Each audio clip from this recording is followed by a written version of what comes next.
呢個係我砌俾呢隻兔兔嘅屋企啦，呢隻。跟住咧，呢個咧係門口啦，佢可以入去啦。跟住除咗門口嘅話，佢咧都可以當個窗咯嚟睇嘢咯。跟住咧，佢咧呢個咧係俾佢坐嘅凳，我哋拉上，跟住佢就 oops， 好啦。跟住呢個咧係佢嘅紅蘿蔔咯，因為冇橙色嘅紅蘿蔔，所以用黃色嘅紅蘿蔔嚟代替咯，俾佢食咯可以。好啦，你睇唔睇到呢個白色嘅嘢啊？呢個係杯水俾佢飲咯，咁樣啦。我哋先攞開佢。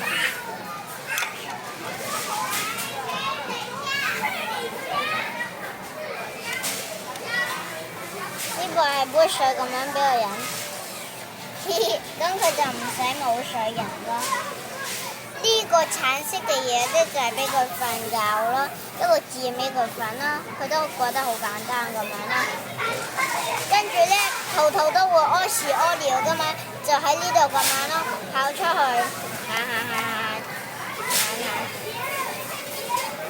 行去呢度啦，跟住咧就屙喺呢度啦，屙喺啲草地咯，屎都屙喺草地，跟住同埋尿都屙喺度啦。跟住咧，屙完嘅話咧，兔兔又可以咁樣啦，